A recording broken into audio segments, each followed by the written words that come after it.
आजकल जहाँ देखो वहाँ पे चक्रों की चर्चा हो रही है।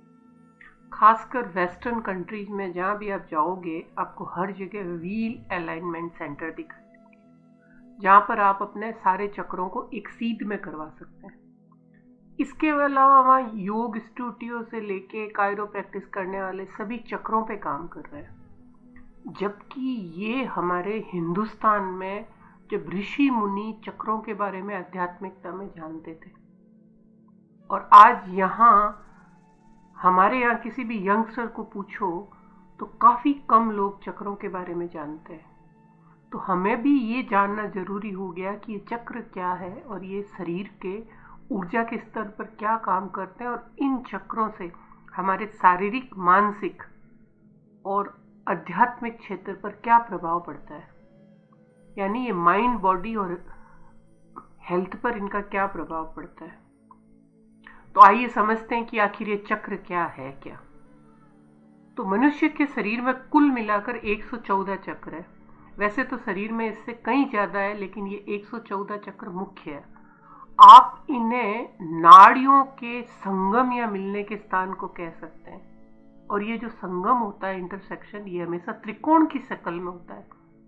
वैसे तो चक्र का मतलब पहिया या गोलाकार होता है, चूंकि इसका संबंध शरीर में एक जगह से दूसरे जगह की और गति से है, इसीलिए इसका चक्र कहते हैं, पर वास्तव में ये त्रिकोण है।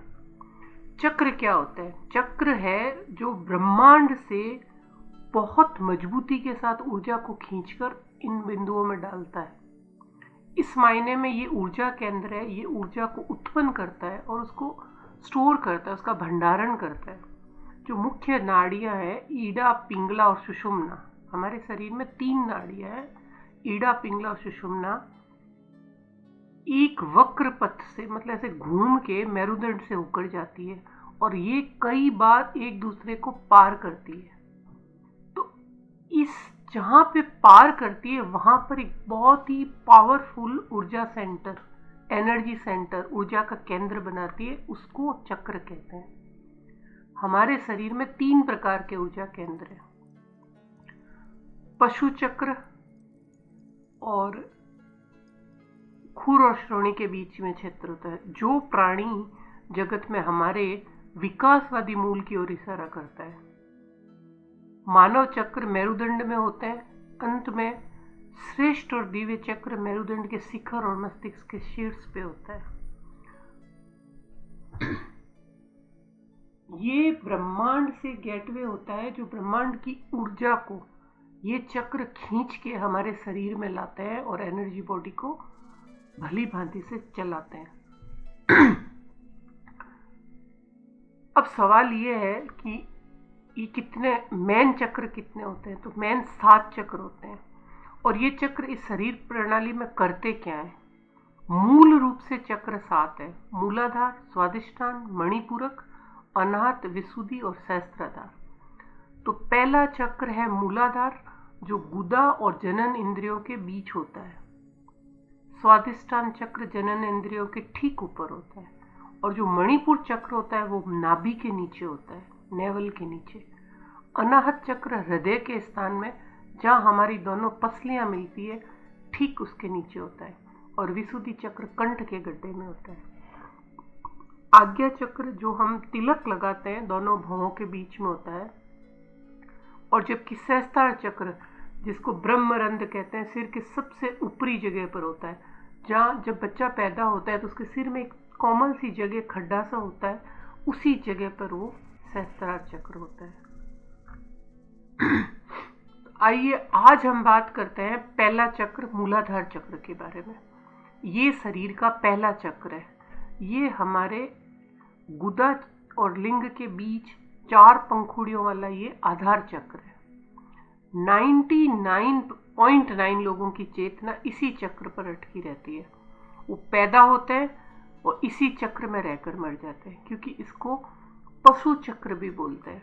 जिस तरह एक पशु, जिसके जीवन में सेक्स, फूड और शेल्टर और नींद, इसकी प्रधानता होती है, उसी तरह जो मनुष्य पशु चक्र में अटके हुए होते हैं वो भी भोग, संभोग और नींद और खाना इसी में अटके हुए रहते हैं और उनकी ऊर्जा इसी चक्र के आसपास रहती है। तो ये जो मूलाधार चक्र है जो भोजन और नींद के लिए तरसता है, अगर आप अपने आप को सही तरीके से अपने अंदर जागरूकता पैदा कर लो तो वहीं पर इन चीज़ों से आप अपने आप को पूरी तरह से मुक्त भी कर सकते हो। हम चक्रों को ऊपर वाले और नीचे वाले चक्र भी कह सकते हैं, लेकिन ऐसी भाषा के प्रयोग से गलतफहमी होती है।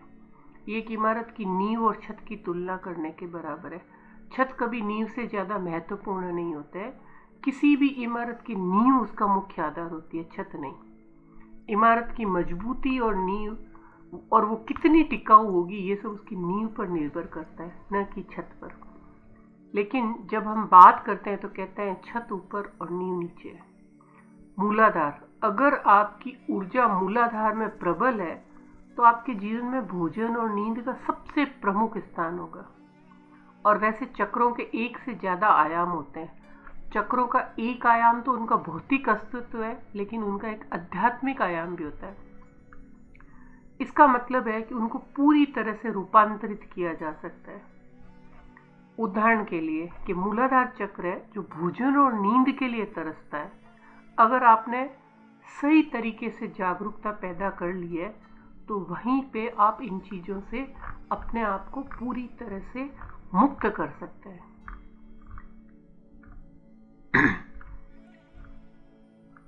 तो इनको आप जगाने के लिए, इनमें जागरूकता पैदा करने के लिए और इस चक्र को बैलेंसिंग तरीके से चलाने के लिए आप साधना करनी होगी।